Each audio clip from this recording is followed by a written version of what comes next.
ದಟ್ಟವಾದ ಅರಣ್ಯದಲ್ಲಿ ಸಿಂಹ ಮತ್ತು ಶಿವಾಂಗಿ ಎನ್ನುವ ರಾಜ ರಾಣಿ ಇಬ್ರು ಇದ್ರು. ಅವರಿಗೆ ಸಿಂಬ ಎನ್ನುವ ಒಬ್ಬ ಮಗ ಕೂಡ ಇದ್ದ.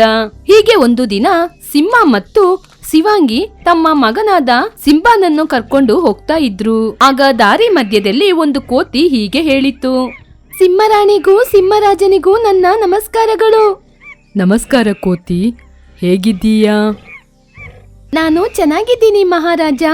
ಯುವರಾಜನನ್ನು ಕರ್ಕೊಂಡು ಎಲ್ಲಿಗೆ ಹೋಗ್ತಿದ್ದೀರಾ ಅಂತ ನಾನು ತಿಳ್ಕೊಬೋದಾ? ಬೇರೆ ಎಲ್ಲಿಗೂ ಇಲ್ಲ ಕೋತಿ, ಸಿಂಬನನ್ನು ಕರ್ಕೊಂಡೋಗಿ ಸ್ನಾನ ಮಾಡಿಸಿ ಕರ್ಕೊಂಬರೋಣ ಅಂತಾನೆ ಕರ್ಕೊಂಡೋಗ್ತಿದ್ದೀವಿ. ನದಿಯಲ್ಲಿ ಒಂದು ಮೊಸಳೆ ಇದೆ, ಬೇಡ ಸಿಂಹರಾಜ. ಏನ್ ಕೋತಿ ನೀನ್ ಹೇಳ್ತಿರುವ ವಿಷಯ? ಅಲ್ಲಿಗೆ ಹೇಗೆ ಮೊಸಳೆ ಬಂತು? ನನಗೂ ಏನು ಅರ್ಥ ಆಗ್ತಾ ಇಲ್ಲ ಪ್ರಭು. ನಿನ್ನೆ ರಾತ್ರಿ ತುಂಬಾ ಜೋರಾಗಿ ಮಳೆ ಬಂತ, ನದಿಯಲ್ಲಿ ನೀರು ತುಂಬಿ ತುಳುಕಾಡ್ತಿತ್ತು. ಅದರಿಂದ ಸಂತೋಷ ಪಡುವಾಗ ಹೀಗಾಗ್ಬಿಡ್ತು. ಓಹೋ, ಹಾಗಾದ್ರೆ ಎಲ್ಲಿಂದಾದ್ರೂ ಬಂದು ಈ ಮೊಸಳೆ ಈ ನೀರಲ್ಲಿ ಸೇರ್ಕೊಂಡಿರ್ಬೋದು.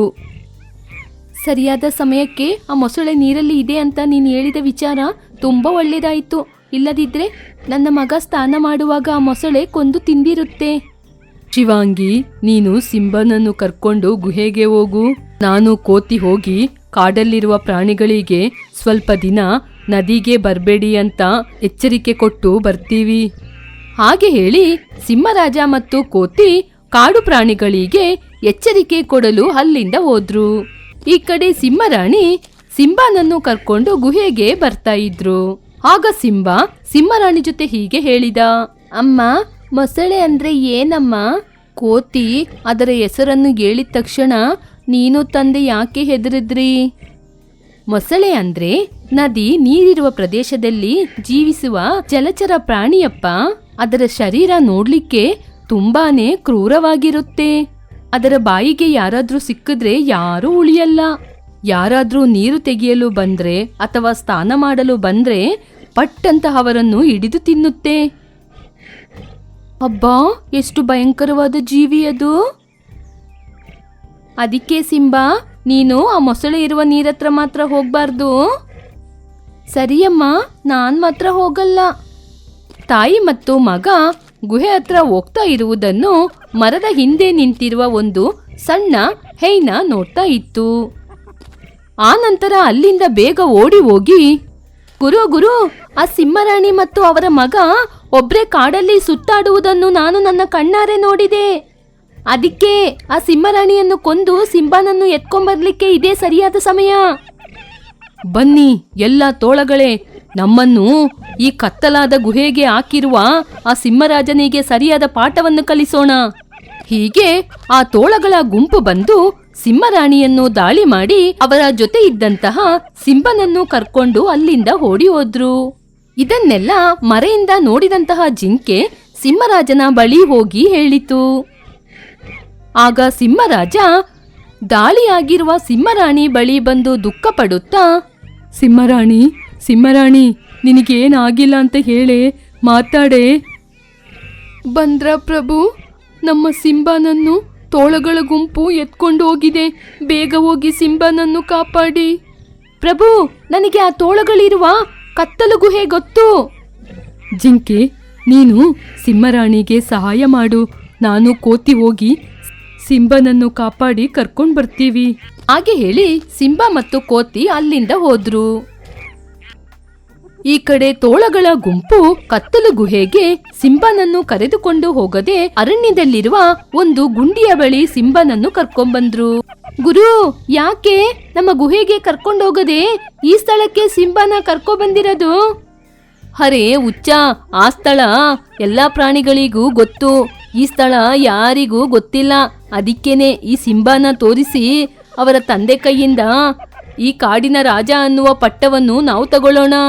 ಹೀಗೆ ದೊಡ್ಡ ಹೈನ 2 ಸಣ್ಣ ಹೈನಗಳನ್ನು ಸಿಂಹನಿಗೆ ವಿಷಯ ತಿಳಿಸಲು ಕಳಿಸಿತು. ಆಗ ಸಿಂಬ ಹೈನಗಳನ್ನು ನೋಡಿ ಹೀಗೆ ಕೇಳಿದ, 2 ಹೈನಗಳೇ, ನನಗೆ ಸಂದೇಹವಿದೆ, ತೀರಿಸ್ತೀರಾ? ಏನದು ಆ ಸಂದೇಹ? ಇವಾಗ ನೀವು ರಾಜ್ಯವನ್ನು ತಗೊಂಡು ನನ್ನ ಕೊಲ್ತೀರಾ ಅಥವಾ ಕೊಲ್ಲದಿಲ್ವಾ? ಈ ರಾಜ್ಯನೇ ನಮ್ ಕೈಗೆ ಸಿಕ್ಕದ್ಮೇಲೆ ನಿನ್ನ ಇಟ್ಕೊಂಡು ನಮಗೇನ್ ಕೆಲ್ಸ ಇದೆ ಹೇಳು, ಅದಕ್ಕೆ ಖಂಡಿತ ಕೊಲ್ತೀವಿ. ಓ ಹೌದಾ, ಹಾಗಾದ್ರೆ ನೀವು ನನ್ನ ಕೊಲ್ತೀರಾ? ಹಾಗೆ ಸಿಂಹ ಬೇಜಾರಿಂದ ಹೇಳಿತು. ಅದಕ್ಕೆ ಭಯ ಬಂದ ನಂತರ ಹೈನಗಳು ಹೀಗೆ ಹೇಳಿತು, ಹಬ್ಬಾ ಇವಾಗ ನಿನ್ಗೇನಾಗ್ಬೇಕಾಗಿತ್ತು? ನೀವು ನನ್ನ ಕೊಲ್ತೀರಾ ಅಂದ್ರೆ ನನ್ನ ಬೇಡಿಕೆನ ನೀವೇ ಈಡೇರಿಸ್ಬೇಕು. ಏನದು ಆ ಕೋರಿಕೆ? ಅದು ಏನೂ ಇಲ್ಲ, ನಮ್ಮ ಸಿಂಹ ಜಾತಿಗೆ ಒಂದು ಆಚಾರ ಇದೆ. ಪ್ರತಿದಿನ ಉತ್ತರ ದಿಕ್ಕಿನಲ್ಲಿರುವ ನದಿಗೆ ಹೋಗಿ ಸ್ನಾನ ಮಾಡಿ ಬರಬೇಕು. ಹಾಗೆ ಮಾಡೋದಿದ್ರೆ ಮುಂದಿನ ಜನ್ಮದಲ್ಲಿ ಕಾಲು ಇಲ್ಲದೆ ಕಣ್ಣಿಲ್ದೆ ಇರುವ ಸಿಂಹನಾಗಿ ಹುಟ್ತೀನಿ. ನಾಳೆ ನಿಮ್ಮ ಹೈನಗಳು ನನ್ನ ಕೊಲ್ತಾರೆ ಅಂದ್ರೆ ಇವತ್ತೇ ನೀವು ನನಗೆ ನನ್ನ ಬೇಡಿಕೆನ ಈಡೇರಿಸಿ.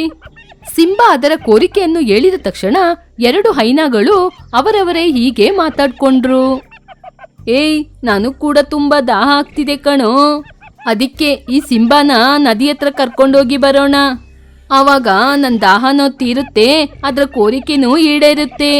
ಅದು ಮಾತ್ರ ಅಲ್ಲದೆ ನಮಗೂ ಸ್ವಲ್ಪ ಪಾಪ ವಿಮೋಚನೆ ಆಗುತ್ತೆ. ಹೀಗೆ ಆ 2 ಹೈನಗಳು ಮಾತಾಡ್ಕೊಂಡು ಸಿಂಹದ ಕುತ್ತಿಗೆಗೆ ಹಗ್ಗವನ್ನು ಕಟ್ಟಿ ನದಿ ಹತ್ರ ಸಿಂಹನನ್ನು ಕಟ್ಟಿ ಹಾಕಿದ್ರು. ಆಗ ಸಿಂಹ, ನನ್ನ ಕೋರಿಕೆಯನ್ನು ಈಡೇರಿಸಿದ್ದಕ್ಕೆ ನಿಮಗೆ ತುಂಬಾ ಧನ್ಯವಾದಗಳು. ಹೇಗೋ ನಿಮ್ಗೆ ದಾಹ ಆಗ್ತಿದೆ ಅಲ್ವಾ, ನೀವೋಗಿ ನೀರು ಕುಡಿದು ಬನ್ನಿ ಹಾಗೆ ಹೇಳಿತು ಸಿಂಹ. ಆಗ 2 ಹೈನಗಳು ಹಗ್ಗವನ್ನು ಕೆಳಗೆ ಬಿಟ್ಟು ನೀರನ್ನು ಕುಡಿಯಲು ಬಂದ್ರು. ಆಗ ಆ ನೀರಿನಿಂದ 2 ಮೊಸಳೆಗಳು ಬಂದು ಹೈನಗಳ ಕಾಲನ್ನು ಹಿಡಿದು ನೀರಿನ ಒಳಗೆ ಎಳೆದುಕೊಂಡು ಹೋಯಿತು. ಆಗ ಸಿಂಹ ಇದೇ ತಪ್ಪಿಸಿಕೊಳ್ಳಲು ಸರಿಯಾದ ಸಮಯ ಅಂತ ಅಲ್ಲಿಂದ ತಪ್ಪಿಸಿಕೊಂಡು ತನ್ನ ತಂದೆ ತಾಯಿಯ ಬಳಿಗೆ ಹೋಯಿತು. ಇದು ಯಾವುದೂ ತಿಳಿಯದೆ ಆ ದೊಡ್ಡ ಹೈನ ಮತ್ತು ಚಿಕ್ಕ ಹೈನ ರಾಜನ್ ಜೊತೆ ಬಂದು ಹೀಗೆ ಹೇಳಿತು, ಅರೆ ಸಿಂಹ, ತಡ ಮಾಡದೆ ಈ ಗುಹೆಯನ್ನು ಖಾಲಿ ಮಾಡಿ ನಮ್ಮನ್ನು ಈ ಕಾಡಿಗೆ ರಾಜ ಅಂತ ಘೋಷಣೆ ಮಾಡಿ ಹೋಗು, ಇಲ್ಲದಿದ್ರೆ ನಿನ್ ಮಗ ಉಳಿಯೋದಿಲ್ಲ. ನನ್ನ ಮಗ ನನ್ನ ಜೊತೆನೇ ಇರುವಾಗ ಅವನನ್ನು ನೀವು ಹೇಗೆ ಕೊಲ್ಲಲು ಸಾಧ್ಯ ಮುಟ್ಟಾಳರ? ಹಾಗೆ ಹೇಳಿ ಸಿಂಹರಾಜ ತಮ್ಮ ಬಳಿ ಇರುವ ಸಿಂಹನನ್ನು ತೋರಿಸಿದ್ರು. ಅದನ್ನು ನೋಡಿ 2 ಹೈನಗಳು ಶಾಕ್ ಆದ್ರು. ಚಿಕ್ಕ ಹೈನ ಭಯದಿಂದ ಹೀಗೆ ಹೇಳಿತು, ಗುರು, ಗುಹೆಯಲ್ಲಿ ಇದ್ದಂತಹ ಸಿಂಹ ಇಲ್ಲಿಗೆ ಹೇಗೆ ಬಂದ? ಅದು ಹೇಗೆ ಆಯ್ತು ಅಂತ ನೀನೇ ಹೋಗಿ ಸಿಂಹ ಜೊತೆ ಕೇಳಿ ಬಾ, ನಾನು ಇಲ್ಲಿಂದ ತಪ್ಪಿಸ್ಕೊಂಡು ಓಡೋಗ್ತೀನಿ ಹಾಗೆ ಹೇಳಿ ಅಲ್ಲಿಂದ ತಪ್ಪಿಸ್ಕೊಂಡು ಹೋಯಿತು. ದೊಡ್ಡ ಹೈನ ಹೋದ ತಕ್ಷಣ ಸಣ್ಣ ಹೈನ ಕೂಡ ಓಡಿತು. ಹೀಗೆ ಅವರನ್ನು ನೋಡಿ ಎಲ್ಲಾ ಕಾಡು ಪ್ರಾಣಿಗಳು ನಗ್ತಾನೇ ಇದ್ರು. ಅದು ಮಾತ್ರವಲ್ಲದೆ ಸಿಂಹನ ಬುದ್ಧಿವಂತಿಕೆಯನ್ನು ನೋಡಿ ಅವನನ್ನು ಹೊಗಳಿದ್ರು. ತನ್ನ ಮಗನ ಬುದ್ಧಿವಂತಿಕೆಯನ್ನು ನೋಡಿ ಸಿಂಹರಾಣಿ ಮತ್ತು ಸಿಂಹರಾಜ ಹೆಮ್ಮೆ ಪಡ್ತಾ ಇದ್ರು.